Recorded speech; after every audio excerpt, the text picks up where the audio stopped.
Graças a Deus por mais esse dia, por essa oportunidade da gente mais uma vez refletir sobre a palavra de Deus, crescer, aprender numa manhã de domingo, uma manhã tão especial de ceia, onde Deus vai mais uma vez falar conosco, nos ensinar e nos abençoar. Amém, irmãos?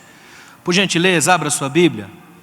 Aí na epístola de Paulo aos Filipenses.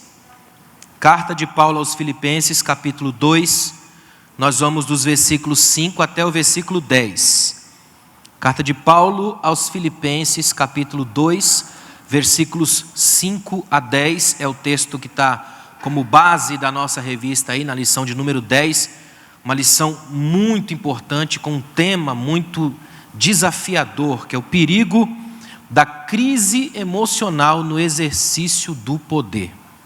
Então é um texto muito forte, uma aula muito importante para as nossas vidas, para o nosso crescimento, tanto na igreja quanto nas nossas relações humanas, trabalho, escola, isso tudo aqui faz muita diferença para nós.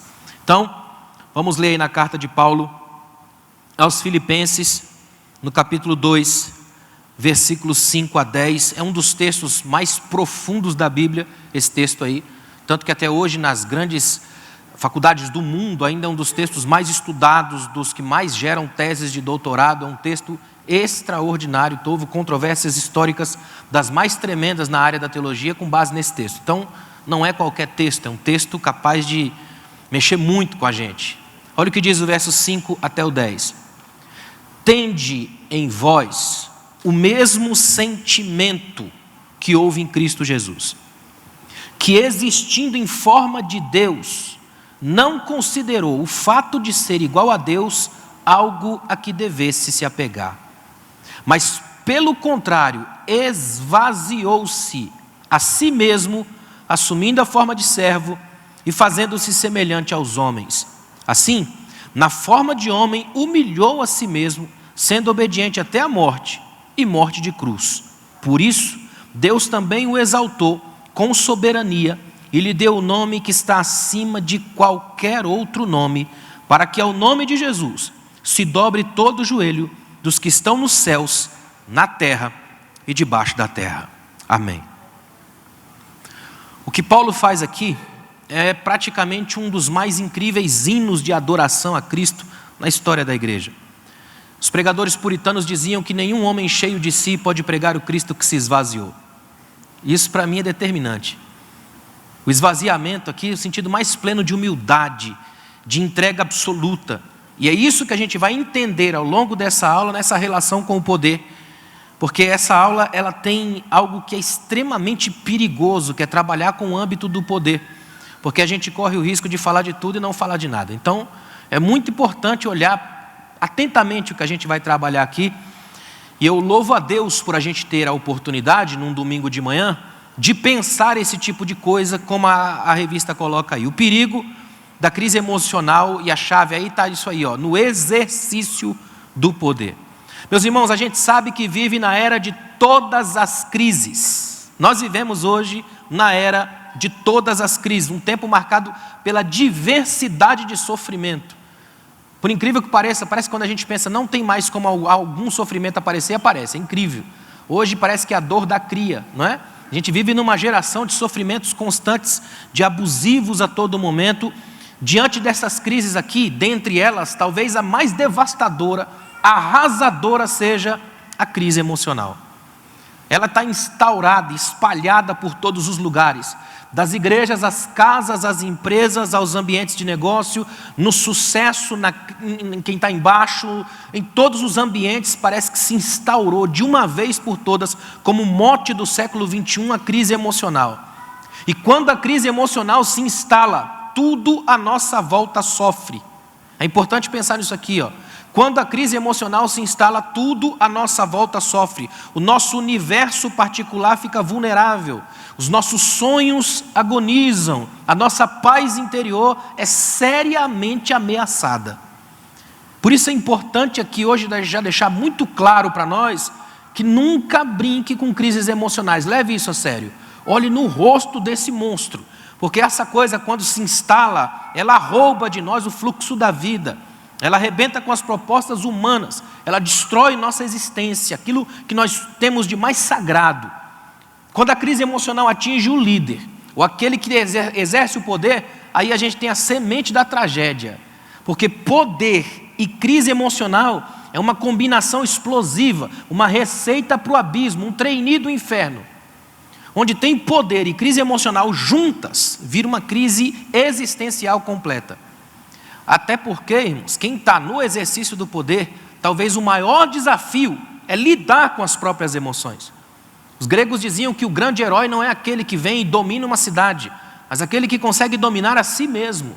Platão dizia que a alma humana é semelhante a um homem tentando lidar ao mesmo tempo com 2 cavalos. Um é de raça, puro sangue, e o outro um pangaré, só que ambos estão indo em direções opostas, e quem segura é esse homem.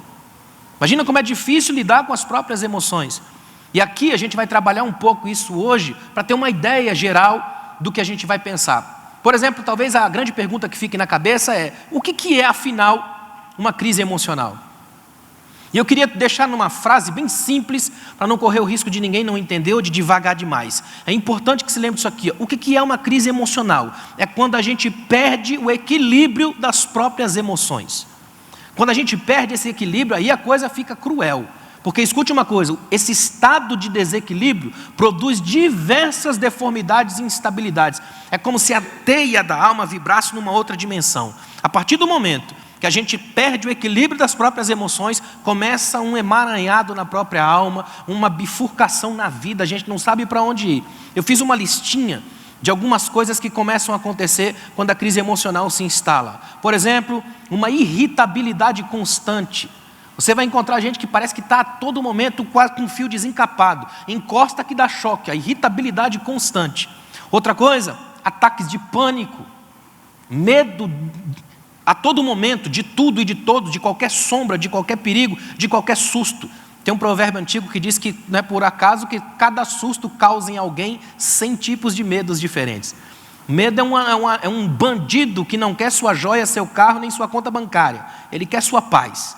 E ele se instala no centro das emoções. Outra coisa, instabilidade de humor. Tem gente, por incrível que pareça, quando está nessa crise emocional, pode levantar dando bom dia para os pássaros e terminar amaldiçoando até Deus. A gangorra dos sentimentos vai no alto a baixo a todo momento, porque é uma instabilidade de humores. Ansiedade, doença talvez mais democrática do século XXI, atinge a todos.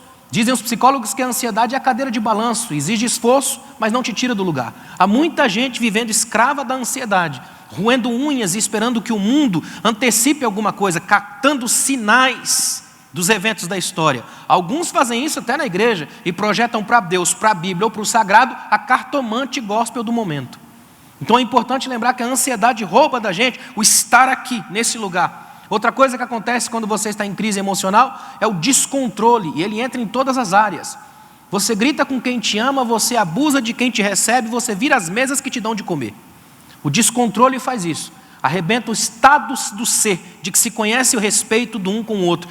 Eu não sei se você está entendendo até aqui, mas cada um desses pontos que eu estou colocando são pontos de desestabilizar relações. Ou seja, quando eu estou em crise emocional, todas as minhas relações sofrem. Sejam na igreja, sejam em casa, sejam com Deus. São relações que sofrem porque eu sou um ser eminentemente social. Em tudo que eu sofro se projeta em tudo que eu toco. Tudo que toca a minha pele atinge a minha alma. Então todas as vezes que eu estiver em crise emocional, toda aproximação de alguém a mim é vista pela lente da ameaça. É aqui que até os amigos tendem a ficar estranhos. Já percebeu quando a gente está em crise emocional, ninguém presta? E toda pessoa que se aproxima até para ajudar, a gente tende a achar estranho.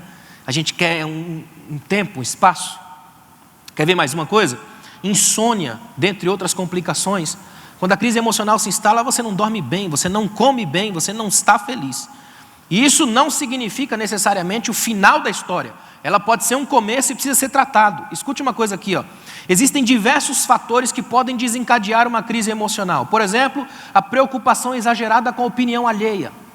Há muita gente que não tem resolvida a sua própria imagem e fica sempre à mercê do que os outros falam. É escravo dos olhares de vitrine, escravo das opiniões do outro. É aquela pessoa, por exemplo, que até se prepara para dar uma aula, ou pregar, alguma coisa do tipo, e aí escorrega ou erra em alguma coisa, e o retorno da multidão é capaz de fazer com que ela nunca mais pregue, nunca mais suba aqui.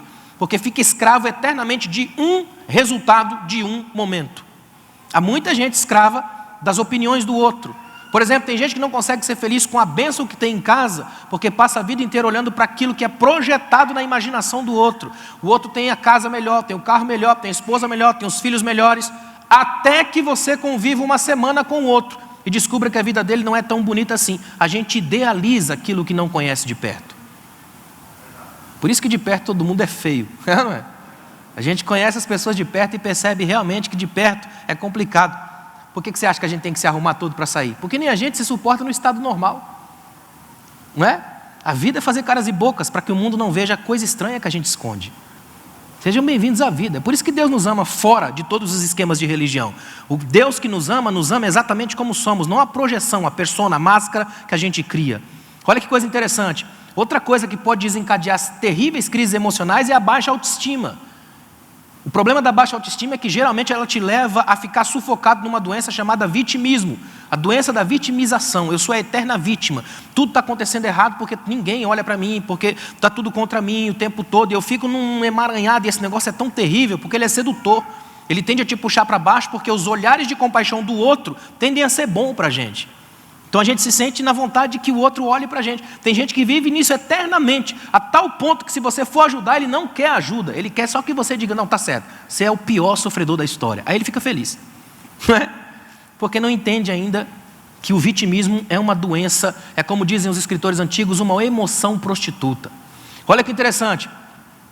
Decisões equivocadas, tomadas no calor do momento, da raiva ou da frustração, ou desrespeito aos próprios limites, ou conflitos internos, como a melancolia, por exemplo, ou gente que ainda não resolveu a própria história, tem dúvidas imensas em relação ao futuro e crises absurdas em relação ao passado. Então não conseguem viver o hoje, que é de fato o que tem. Gente que não acertou o retrovisor da história, tem medo de olhar para trás e tem terríveis pavores do que vem pela frente. Todas essas coisas podem gerar crises emocionais. E não se enganem, toda crise assusta, traz sofrimentos e inúmeros desafios. E para enfrentar isso é preciso um termo que está sendo banalizado, mas que é extremamente profundo, chama-se resiliência. Pensa num termo importante que está sendo banalizado pela mídia, por pessoas que não entendem da profundidade do termo. Esse termo ele é emprestado da física, que mede a capacidade de recuperação de um material após uma deterioração. Por exemplo, o elástico, quando distendido, ele pode romper ou voltar ao seu estado original. A ideia da resiliência é essa: quando a crise te distender, você rompe ou volta ao estado original, de acordo com a capacidade que você tem de resistência. Isso te faz não romper e voltar para o seu estado original. Do ponto de vista cristão é melhor ainda, porque essa resiliência como estado natural do ser pode ser potencializada pelo Espírito a partir do fruto do Espírito. E aí a gente consegue persistência, domínio próprio, ou seja, a partir da graça de Deus, o cristão tem mais forças para resistir às crises e às doenças emocionais. Porque mesmo que seja distendido, a gente volta e não mais ao estado original, mas ao estado novo que Cristo está trabalhando na gente. É por isso que a gente fica de pé. Amém até aqui? É só para a gente ter uma noção mais ampla das crises emocionais, uma introdução mais amplificada do que tem na revista aí. Eu queria, quem tiver com a revista, eu vou seguir só os pontos para ficar mais fácil da gente entender, para refletir um pouco mais sobre essa questão das crises emocionais no exercício do poder. A primeira coisa, e é fundamental pensar sobre isso, é a tentação pela busca do poder. Irmãos, como isso aqui precisa ficar gravado na mente da gente. A busca pelo poder é uma tentação. E Deus não tenta ninguém. Amém?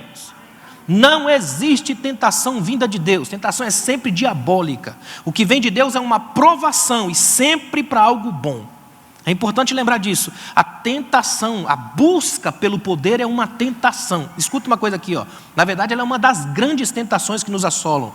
São diversos os exemplos na história de gente que perdeu tudo que tinha de mais sagrado, sacrificando a alma no altar do sucesso, da conquista e do poder.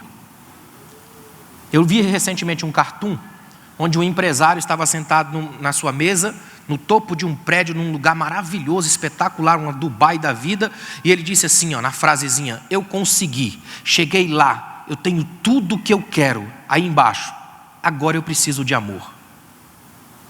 É essa a tentação. A tentação da busca pelo poder excessivo.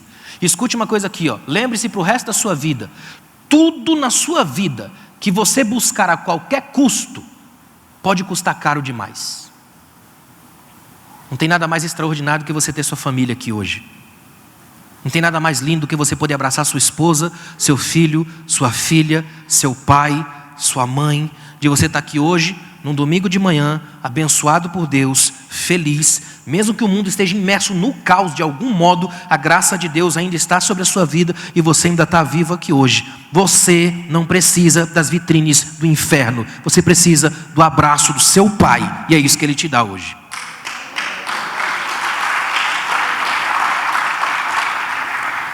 Antes de você abraçar os tentáculos do poder, é importante nunca se esquecer de uma coisa: só Deus tem todo o poder. Amém? A gente até tem algum poder, luta por poder, essa coisa do poder é humana demais, mas todo o poder só está em Deus. Por quê? Porque somente Deus é onipotente. Quer ver uma coisa? Eu acho tão tremendo. Vou fazer um parênteses aqui para entender bem isso aqui. Olha que incrível. Quando Jesus acaba de sair das águas batismais, a voz do céu vem e diz assim, ó: Tu és. É afirmação de identidade. Tu és meu filho amado. Jesus não tinha feito nada ainda, ia começar a fazer. Ele saiu das águas batismais. Ou seja, a voz do céu é clara em dizer que ele é amado não pelo que ele faz, mas por aquilo que ele é, filho de Deus. Só que Satanás ouve isso. Aí quando Jesus vai para o deserto, levado pelo Espírito para ser tentado, Satanás tenta Jesus pela única linguagem que ele entende, que é a linguagem do poder. Então ele olha para Jesus de longe. Lutero diz que Satanás tenta Jesus porque não entende como que ele é. Como é que pode Deus naquela grandeza caber num corpo humano? Então Satanás tenta para saber se é ele. Chega perto e diz assim, ó: transforme as pedras em pães. A lógica do diabo é sempre lógica de necessidades. Ele pensa assim, ó: ele está com fome, 40 dias em jejum, o que tem aqui são um monte de pedra, cada pedra dessa parece muito com um pão lá do Oriente Médio. Vai pela associação de ideias e de imagens. Use o teu poder, transforme as pedras em pães para eu ver como é que você faz. É mágica, é milagre, é truque, é manipulação dos elementos. Como você faz? Jesus rejeita. Aí o diabo pega ele, leva no alto do monte e diz assim, ó: está vendo todos os reinos do mundo? Eu te dou tudo. A lógica de Satanás ainda é pelo poder. E você não quer usar o seu poder, não quer transformar as pedras em pães? Eu entendo, mas usa o meu. Ó. Tudo isso aqui é meu e eu te dou. Eu sou mais humilde do que o Senhor. Jesus rejeita. Ele leva Jesus no pináculo do templo, Jerusalém, sede do império religioso. Os sacerdotes oferecendo sacrifícios, a fumaça subindo e descendo. Deus e o diabo no pináculo do templo, a religião esfregada na cara. É ele dizendo assim, ó: você não quer usar o seu poder nem o meu? Uso da religião, mas aqui embaixo, Jesus, só funciona na base do poder. É a única linguagem que os homens conhecem. Jesus rejeita os três. Aí Lucas 4,14 é extraordinário. No poder do Espírito, o único que o diabo não ofereceu porque não tem. Jesus desceu para Galiléia, o extremo oposto da agenda oferecida pelo diabo. O diabo ofereceu o topo, ele foi para baixo. O diabo ofereceu os ricos, ele foi para os pobres. O diabo ofereceu Jerusalém, ele foi para Galiléia. O diabo ofereceu subida, ele escolheu descida, esvaziou-se. E porque ele desceu, nós um dia poderemos subir. A lógica da graça é para baixo. Por isso que trocar de Deus e não trocar de lógica te mantém idólatra. Buscar o poder na casa de Deus é trocar de religião, mas não trocar de lógica. É permanecer idólatra, permanecer tentado e tentador a partir do poder. Interessante que no Salmo 62, no verso 11, Davi diz algo que é muito profundo. Olha o que Davi diz: uma coisa disse Deus, 2 vezes a ouvir, que o poder pertence a Deus. Que texto tremendo. 2 escutas para a mesma fala. Deus falou uma vez, eu ouvi 2 vezes. Por quê? Porque quando se trata de poder, eu sempre tendo a ouvir para mim, não para Ele. Então eu preciso parar e ouvir de novo o que foi que Deus disse. O que foi que Deus disse? Que todo o poder pertence a Ele. Escuta uma coisa aqui, ó. Onipotência é um atributo incomunicável de Deus. Só Ele tem. Só Deus tem todo o poder. E por uma razão simples, só Ele pode suportar o peso e a responsabilidade de tanto poder. Ninguém suportaria. Jamais suportaríamos. Por isso que Jesus esvazia-se ao vir para cá. Nós não temos capacidade para suportar tamanho poder. Só Ele faz isso. Se a gente entender isso aqui essa manhã, eu já saio feliz para casa. Todo o poder pertence a Deus. Isso significa que Ele não divide sua glória com ninguém. Isso significa que Ele deve ser honrado acima de qualquer projeto. Isso significa que Ele está acima de tudo e de todos. E que ninguém consegue manipular em algum ponto a sua opinião. Ele continua sendo o Senhor sobre todas as coisas. Porque dEle, por Ele, para Ele são todas as coisas. Ele ainda está no topo e ninguém consegue tirá-lo de lá. Onipotência. É bom lembrar também que esse poder absoluto foi dado a Jesus. Jesus Cristo é o único capaz de possuir todo o poder. E isso só foi possível por sua capacidade de equilibrar e equalizar poder e amor. É interessante isso. Olha que coisa incrível. Quando você olha para Jesus, sabe que Ele é Deus. Sabe que Ele tem todo o poder. Acabei de falar, Ele é onipotente. Ele tem todo o poder, uma vez que é parte da Trindade. E você sabe que Ele está acima de tudo e de todos. Só que eu duvido alguém olhar para Jesus e ver qualquer tipo de figura da imposição. Não tem isso em Jesus. Não dá para ver Jesus pelo poder de Michel Foucault. Poder como ato, imposição, aquele poder que mata, que quebra. Quando você olha para Jesus, o poder que você vê é um poder radicalmente oposto. É poder de entrega, de esvaziamento. Você não olha para Jesus e vê um cetro e uma coroa. Você olha para Jesus e vê uma cruz e um túmulo aberto. Jesus revolucionou a lógica do poder. Por causa de Jesus só tem poder quem ama. Olha que tremendo que é isso. Por causa de Jesus não há poder maior do que o poder de abraçar, de receber, de curar, de deixar, de colocar uma cruz no lugar de um trono. Se a gente entende essas lógicas, começa a mudar muito da nossa cabeça. É por isso que Jesus não dá aos discípulos todo o poder, mas dá autoridade. É interessante, você vai em Lucas 10, 19, por exemplo, quando ele faz uma espécie de test drive da igreja, ele manda os discípulos irem para um lugar e ele fica de longe, não vou não, só vou ver vocês indo. Aí os discípulos voltam, olha que interessante, os discípulos vão para vários lugares, 70 e poucos discípulos, e eles vão para os lugares pregando e aquela coisa toda. Quando eles voltam, é incrível, Jesus já detecta a primeira falha no processo da religião, a lógica perigosa, a lógica do poder. Eles voltam, o texto bíblico diz assim, que eles se sentiam regozijantes. O original grego é a mesma palavra usada para o carnaval de rua, alegria extrema. Os caras voltaram viajando, bombando, e olha a frase do texto bíblico, eles voltaram regozijando-se porque até os demônios se submetem a nós. Na hora Jesus corrigiu, graças a Deus que Jesus corrigiu essa deformidade, patologia, essa paranoia ali. Jesus olhou para ele e falou, não se alegrem porque os demônios se submetem a vocês. A lógica de Jesus, se vocês fizerem isso, vocês vão brincar com o poder na arena perigosa de Satanás, e aí ele domina. Não brinquem com isso, porque aí ele te arrebenta. Vocês querem um motivo para se alegrar? Alegrem-se porque o nome de vocês está escrito no céu e o dele não. Essa é a alegria de vocês. Não se alegrem porque vocês matam, detonam, arrebentam. Alegrem-se porque tem minha identidade. Parecem comigo, eu chamo vocês, vocês respondem. Vocês são da minha família, tenham alegria nisso. Até hoje ainda tem igreja que se alegra por mandar no diabo. Lembra que uns tempos atrás ainda tinha um talk show infernal nas igrejas? Fala, Satanás, de onde você veio, quantos anos você tem, sua família, seus irmãos. Não tinha? O diabo se sentia tipo num Jô Soares. A gente fazia entrevista com Satanás, o povo adora essas coisas. Eu lembro que uma vez eu vim na igreja e uma irmã pegou na entrada do templo e falou para mim, pastor, por que na nossa igreja não cai endemoniado? Falei, irmã, desculpa, é porque aqui a gente não tem compromisso com Satanás. Ele que fica lá fora, no inferno, onde ele quiser. A gente quer as pessoas entram, a gente abraça, Jesus liberta, elas cantam, olha que maravilha, né? Ainda tem gente que tem essas taras demoníacas, essas espiritualidades malucas. Gente que tem essas escatologias de X-Men, eles gostam de ver demônio, monstro, guerras espirituais, essa coisa maluca. Isso é perigoso.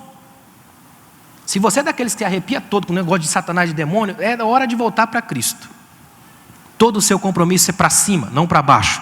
Olhe para Jesus, não para o inferno. O inferno já foi derrotado e é nele que está toda a nossa graça, toda a nossa vida e o foco da nossa salvação.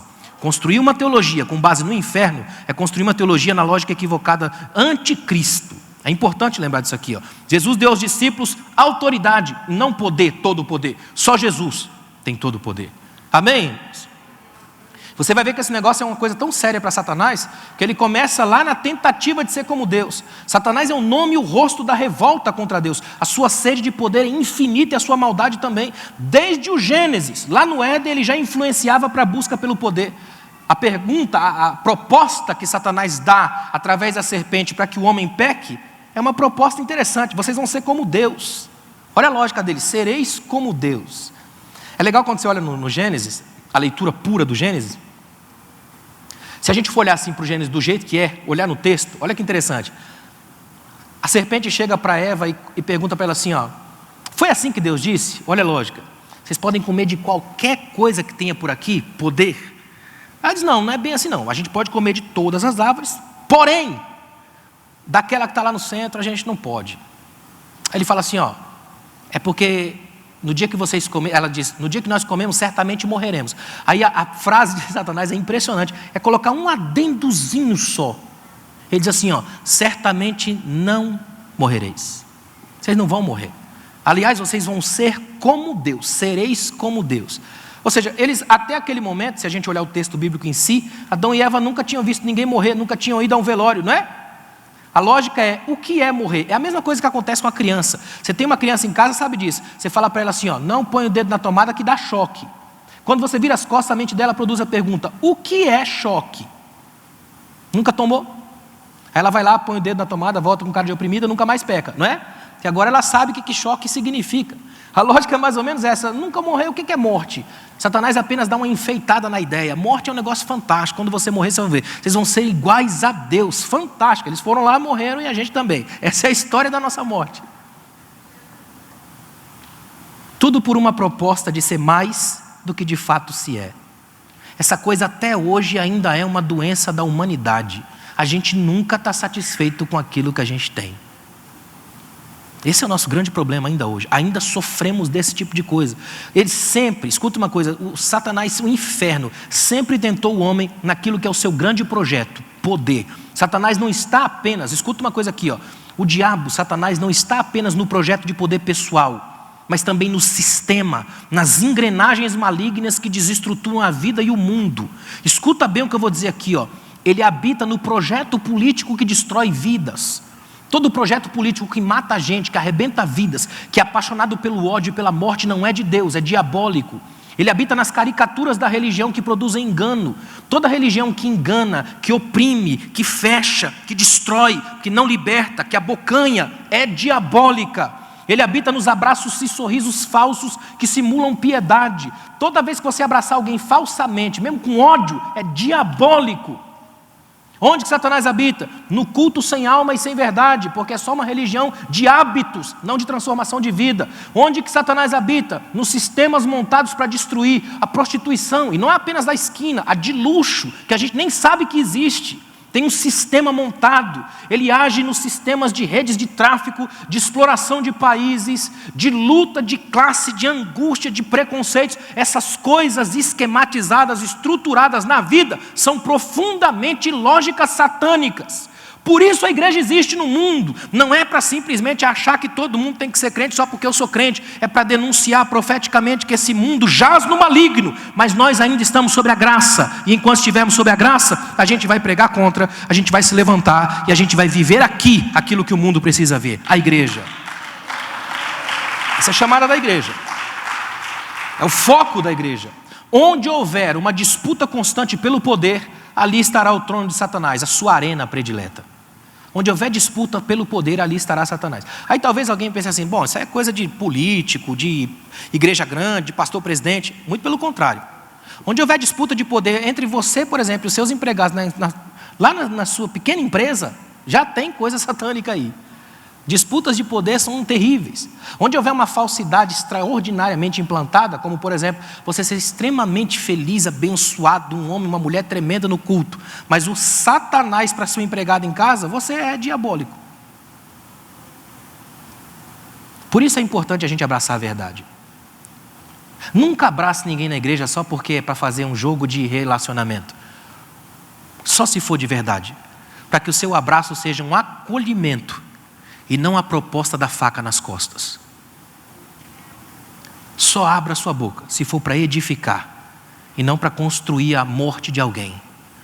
Aqui, a nossa maior luta não é o quanto a gente consegue estabelecer de gente ou de encher a igreja, é o quanto a gente consegue permanecer igreja, mesmo quando não tenha ninguém. Amém? Esse é o propósito de Deus. Deu para entender até aqui? A tentação pelo poder é sempre perigosa. Segundo ponto, se você olhar na revista, é o perigo da crise emocional. E olha que interessante. A crise emocional pode atingir qualquer um, isso é um fato. Contudo, quando ela atinge o líder, aí os danos são incalculáveis, porque tem ressonâncias mais profundas e consequências mais duradouras.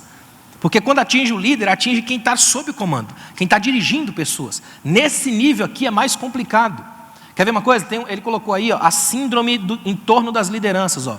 E é bom a gente pensar que a igreja, na sua constituição humana, sempre correrá o risco de líderes infectados pelo vírus letal do poder. Na Bíblia tem uma infinidade de textos e de exemplos dessa constante. Quer ver só? Algumas doenças emocionais que atingem líderes: o ego inflado, a soberba, o desejo incansável pelo poder. Uma palavra que tem sido muito trabalhada hoje, o narcisismo, que é uma síndrome que atinge cada vez mais líderes. Interessante que o termo narciso, no original grego, vem do termo narquê, de onde vem a nossa palavra narcótico, é droga, porque não tem droga mais viciante do que a droga do ego. Nada é mais viciante do que o ego. É por isso que a gente olha todo dia no espelho e ainda se apaixona por aquela visão. O nosso ego é um problema. E muita gente precisa entender isso aqui o mais rápido possível. Porque quando o ego atinge, inflado, é um problema sério. Gente, escuta uma coisa aqui, ó. Na sua terceira epístola, o apóstolo João cita um caso nominal, ele dá nome de alguém que vivia esse tipo de síndrome. Um indivíduo chamado Diótrefes. E lá no texto bíblico, o texto de João diz assim, ó: Diótrefes gosta de ser o principal entre os irmãos. Aí eu fui olhar no original grego, a palavra para principal é de onde vem o nosso termo protagonista. O cara tem a síndrome do protagonismo, ele quer ser o primeiro. Agora, só para você entender, olha para mim. Imagine que a gente está aqui hoje, e a gente sabe que numa cidade vizinha aqui, está o apóstolo João, só isso, o apóstolo João, o cara que encostava a cabeça no peito de Jesus, que tem toda essa linguagem do amor, um homem extraordinário, e ele está dirigindo uma igreja próximo da gente, e a gente ficou sabendo que ele tem o desejo de vir aqui para visitar a gente. Imagine receber no próximo domingo à noite aqui a visita do apóstolo João, só que aí de repente a gente fica sabendo que ele não vai poder vir, porque o líder não gosta, o líder quer ser o primeiro. E ele sabe que se João vier, João é mais forte do que ele, tem mais mídia do que ele, vai abafar ele. Então o que ele faz? Ele avisa para todo mundo: ó, quer saber, João não vai vir não, hoje não vai dar certo, eu já tinha preparado alguém para pregar no domingo, então não vai dar para o irmão João vir. Ele simplesmente impede a igreja de ter acesso a João, porque ele é chato o suficiente para achar que só ele brilha. Te lembrou alguém? A gente tem esse tipo de líderes espalhados pelas igrejas no Brasil inteiro. Gente com a síndrome do protagonismo, os idiótrefes da atualidade. Gente que entende que o lugar do púlpito é uma jaulazinha só dele, que ninguém entra, ninguém sobe, ninguém fala, ninguém tem acesso. Quando isso acontece, a gente transforma o lugar do púlpito no lugar de ameaças e até de cala-boca. Isso não é igreja. A verdadeira igreja sabe que aqui neste lugar ninguém brilha, porque aqui não é noite, é dia. E mesmo quando seja a nossa noite, o sol da justiça é Cristo, e só Ele brilha aqui. E quando Ele brilha, nenhuma estrela brilha mais. Ele está acima de tudo e de todos. Só Ele. Eu acho interessante que a revista explorou um pouquinho o caso de Saul, e Saul é muito interessante, muito interessante. O caso de Saul na Bíblia é extremamente intrigante, na verdade. Quanto mais eu leio sobre Saul, mais eu me assusto com Saul. Ele tinha tudo, irmãos, pensa num cara na Bíblia que tinha tudo para ser fantástico, era Saul. Quando você vai olhar para Saul, olha, ele tinha tudo para ser um sucesso. Na Bíblia, eu até anotei aqui, é repleta dos indicativos da condição singular dele. Tinha boa aparência, altura, saúde, vigor, capacidade para batalhas, inteligência. Seu nome tem um sentido de príncipe, de capitão da guarda. O pai de Saul, de acordo com 1 Samuel capítulo 9, era rico e poderoso. Ele tinha tudo. Aliás, teve o enorme privilégio de ser escolhido por Deus para ser o primeiro rei da história de Israel. Tem várias características dele em 1 Samuel capítulo 9. Por exemplo, ele lá é jovem, é humilde, é ungido por Deus, é escolhido por Samuel. Biografia excelente. Mas, e tem sempre um mais, a vulnerabilidade emocional de Saul destruiu sua vida. Porque ele tinha tudo na aparência, na grandeza, na imposição. Mas faltava algo aqui dentro. E é aqui dentro que mora o perigo. Na Índia tem um hospital que tem uma placa com 4 frases. Primeira frase: aqui nesse hospital um homem foi mordido por um cachorro louco, recebeu tratamento, está em casa. Segunda frase: aqui nesse hospital um homem foi picado por uma serpente venenosa, recebeu tratamento, está em casa. Terceira frase: aqui nesse hospital um homem foi picado por um escorpião, recebeu tratamento, está em casa. Última frase: nesse hospital há um homem que foi mordido por outro homem, 2 pontos, está inconsciente, em breve morrerá. Só quem já foi picado por outro homem sabe o que é isso. A língua tem venenos impressionantes. Por dentro é que está o problema. Eu acho tremendo o apóstolo Paulo em Romanos capítulo 7. No dia que você estiver se achando, lê Romanos 7. Paulo chega lá e fala assim, ó, eu sou carnal, eu sou vendido como escravo ao pecado, eu quero fazer o bem e não consigo, o mal que eu não quero eu vou lá e faço. Eu sou miserável, complicado, se não é por Deus eu estava morto. É Paulo falando isso. É complicado a vida da gente, por dentro é um negócio terrível. Interessante que na própria revista ele colocou algumas características que fizeram Saul tropeçar. E olha que interessante, Saul é um caso claro na Bíblia de alguém que não soube gerenciar as próprias emoções e os conflitos psicológicos. O que nos dá aqui, na verdade, um poderoso alerta. A unção espiritual não é garantia de vida excelente. É preciso saber terminar. Saul começa bem, ungido por Deus. Tem um texto bíblico na história de Saul que ele é fantástico. Quando a unção de Deus descer sobre ti, tornarás um outro homem. Só que isso é um momento, não o final da história. No final termina mal. Porque a unção de Deus não é desculpa para um constante. Ela precisa ser todos os dias. Eu preciso todos os dias me reaver com isso. Para não ter a chamada garantia de eternidade. Interessante que Saul sempre tomava decisões erradas. Era impaciente, ansioso. Se você ler 1 Samuel 10, até, por exemplo, versículos 13, por ali, 10, 8, do 8 a, ou 13 também, do 8 a 14, 1 Samuel, do capítulo 9 em diante, que você vai ler toda a história de Saul, é impressionante. Ele toma atitude equivocada, ele quer ser mais do que rei, até sacerdote ele quer se tornar, sempre passando, como a gente costuma dizer, como é que chama? As mãos pelas pernas, os pés pelas mãos, por aí. A gente vai sempre nessa... Saul tem isso, tem essa estranha capacidade de se enrolar sozinho, mesmo tendo tudo para não fazer. Uma das características que demonstram claramente a instabilidade emocional de Saul está presente ainda hoje em muitos líderes. É uma palavrinha que pouca gente conhece, chamada inveja. Já ouviu falar? Quer ver só uma coisa? Eu fiz questão de anotar aqui, ó. 1 Samuel, capítulo 18, versículos 7 a 9. Escuta bem isso aqui, ó. Enquanto dançavam, as mulheres cantavam. As mulheres cantavam. Olha, escuta aqui, ó. Olha a lógica e as métricas desse poema. Percebam as frases do poema que as mulheres cantavam. Escuta isso daqui, ó.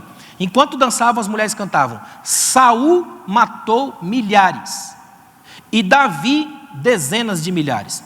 Saul ficou muito irritado com esse refrão e aborrecido disse: atribuíram a Davi dezenas de milhares, mas a mim apenas milhares. O que mais lhe falta senão o reino? Aí o texto bíblico termina assim, ó. Daí em diante, Saul olhava com inveja para Davi.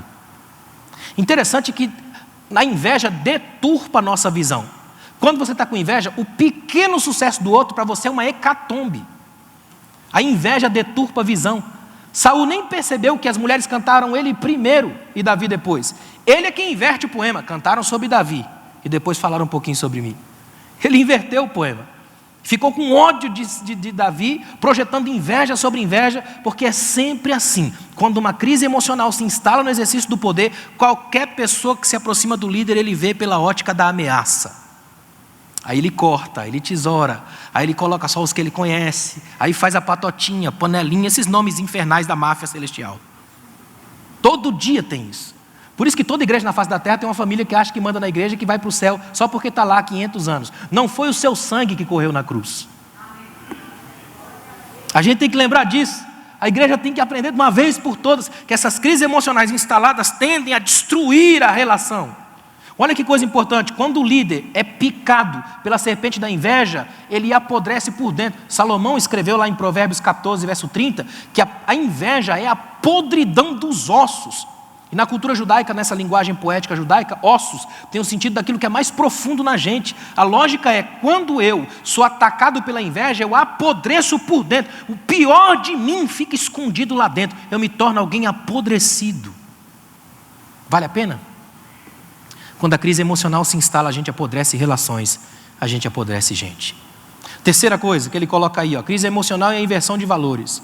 Escuta uma coisa aqui, ó, quando a liderança é mais apegada ao fazer, em detrimento do relacionar-se, ao ter, ao invés do ser, ela gera um profundo desgaste no tecido social da sua gestão. Ou seja, ela aprofunda o próprio desespero e deixa rastros de maldade. Teve um indivíduo que postou uma frase interessante no Twitter, olha o que ele disse. É bom lembrar que o poder distorce tanto a nossa visão, que enquanto Davi estava vestido de pastor, ele matou um gigante. Mas quando estava vestido de rei, ele matou um amigo. Que Urias era amigo. E ele mandou matar. Porque quando você gosta de manipular o poder, você gosta de ver cabeças rolando. Napoleão Bonaparte chegou a escrever que dos grandes amigos do rei, 90% morrem enforcados. Terrível. As consequências são inevitáveis. O poder é o brinquedo mortal de Satanás predileto. Quem com ele brinca, por ele será destruído. As consequências do líder que desconta suas frustrações nos outros são devastadoras. Quer ver uma coisa? Quando um líder começa a descontar suas frustrações no outro, ele muda tudo na igreja. Todas as relações dele são complicadas. O púlpito vira lugar de mandar recado. Ele não prega mais a palavra. Ele prega enviesado, mandando recado para todo mundo. É um negócio terrível. Quer ver uma coisa? Vou mostrar um negócio tremendo para vocês. Sansão é um caso disso aqui, ó. Quando você olha Sansão na Bíblia, no original hebraico, o nome dele tem o sentido de filho do sol. Ou seja, nada é mais quente do que isso. Os rabinos dizem que quando você quer entender um texto bíblico, você procura a linha mestra daquele texto. A linha mestra do texto da vida de Sansão é fogo. Onde tem Sansão tem fogo. Tem nada mais pentecostal do que Sansão na Bíblia. Onde tem Sansão tem fogo. O nome dele é filho do sol. A guerra dele com os filisteus é toda baseada em fogo. Ele taca fogo no trigal dos filisteus, eles queimam a casa dele depois. É fogo para todo lado. Ele fala para Dalila: se me amarrar como 7 cordas, serei como qualquer mortal. Ela amarra e ele nem percebe, porque já estava amarrado pelas próprias cordas do coração. Então ela grita: os filisteus vêm sobre ti. Aí a Bíblia diz que ele quebrou os fios como fios queimados no fogo. Onde tem fogo tem Sansão. Só não tem fogo na última cena, quando ele derruba o templo de Dagon, morre e mata milhares com ele. Aí os rabinos dizem uma coisa devastadora. É porque naquele momento Sansão já é o fogo. O fogo, quando queima tudo, não tem mais nada para queimar, acaba a si mesmo numa pálida fumaça, lembrando as antigas chamas. Ou seja, quando você usa o poder que você tem para queimar os outros, termina queimado pelo próprio poder. Sansão trabalha com isso, com gente que queima e termina queimado. Olha como é importante lembrar disso aqui, ó. Outra coisa, os efeitos da crise emocional na liderança sempre deixam sequelas. Sempre haverá sequelas, não há escapatória. O líder com um ego inflado precisa entender isso. Gente, olha para mim aqui, ó. Pouca coisa é mais angustiante numa igreja do que um líder de ego inflado. Só quem já foi liderado por alguém assim sabe o que é isso. O líder do ego inflado. O líder, quando tem um ego inflado, ele é assim, ele nunca erra, por exemplo. Você está aqui com ele, por exemplo, ele passa e deixa cair uma coisa no chão, ele nunca vai dizer: ó, desculpe, eu deixei cair. Ele vai dizer: ó, você esbarrou em mim, aí caiu. O líder com ego inflado é terrível. Ele nunca enxerga qualquer problema, é sempre assim. E outra coisa, quando o líder tem um ego inflado, todo sucesso é dele, todo fracasso é seu.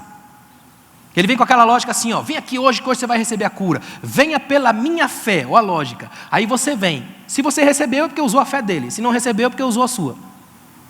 Todo líder do ego inflado é assim.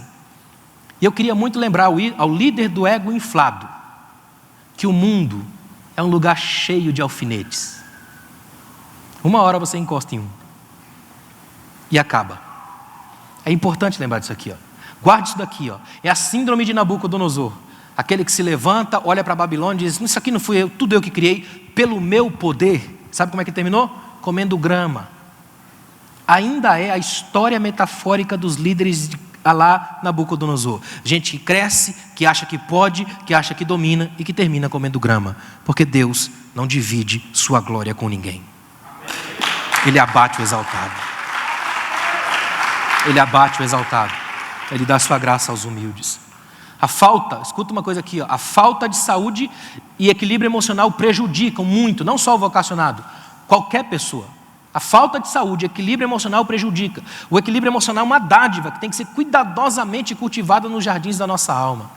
Eu queria muito que a gente deixasse isso aqui, ó, como uma bênção para o próximo ano. Que o seu ano seja um ano de equilíbrio.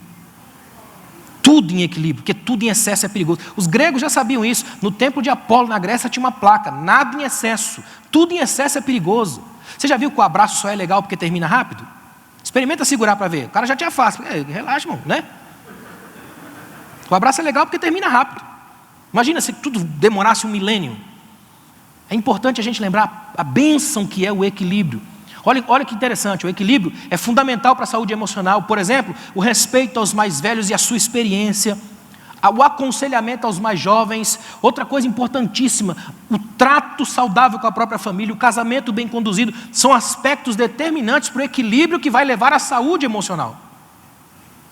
Quem vive aos trancos e barrancos em casa e tenta fingir verdades na igreja, não sobrevive, porque a crise emocional uma hora ou outra se instala e revela as fissuras da alma. Quem brinca de ser perfeito sempre termina ruim. É importante lembrar disso aqui, ó. Guarde isso daqui, ó. Como é que se vence a crise emocional? E eu fiz questão de colocar 5 coisas fundamentais para a gente vencer crises emocionais. 5. Claro que pode ter muito mais, mas essas aqui são essenciais. Elas são centrais e a partir delas a gente cresce. A primeira, encare os fatos. O que significa isso?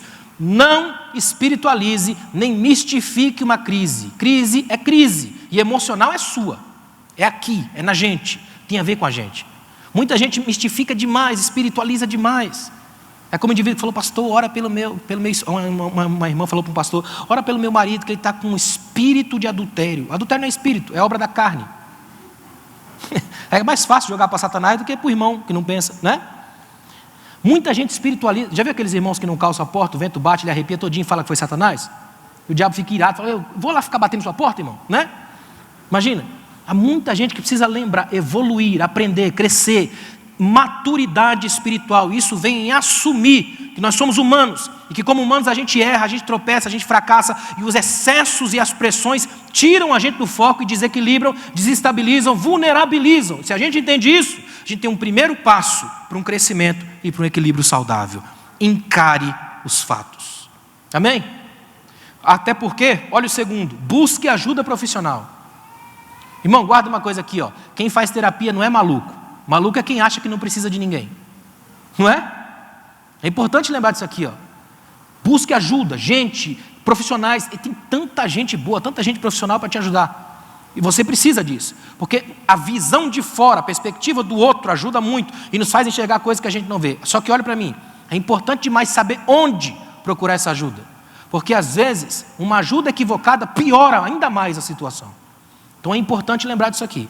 Outra coisa, terceiro, converse com gente de Deus. Eu tive um professor que dizia assim, ó, você quer andar com Deus? Ande com gente que anda com Deus. É verdade. Gente da experiência. E a igreja, nesse aspecto, a igreja é maravilhosa.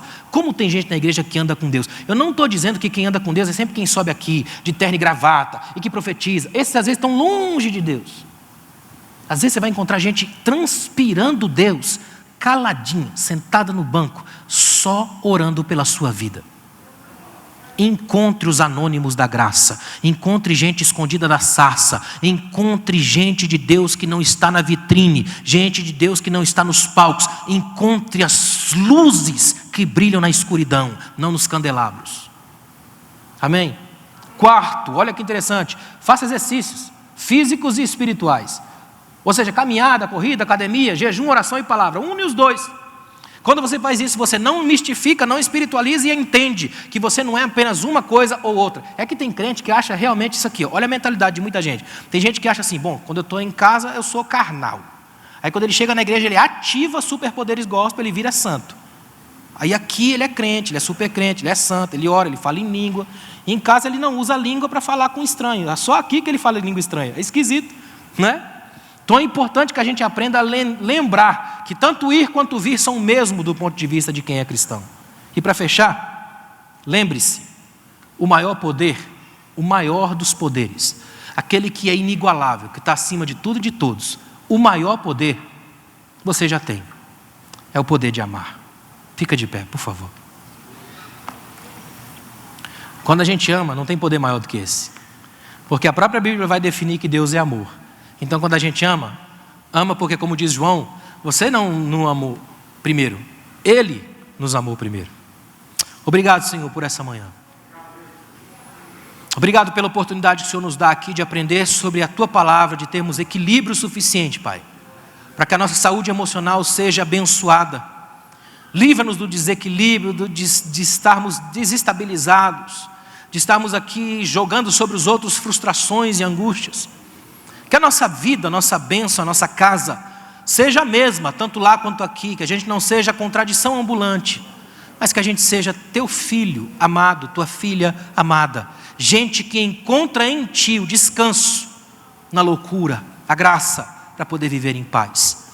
Que a gente viva, Senhor, como diz o slogan do nosso próximo ano, um novo tempo e uma nova história, para a Tua honra e Tua glória. Amém. Obrigado, irmãos. Deus abençoe.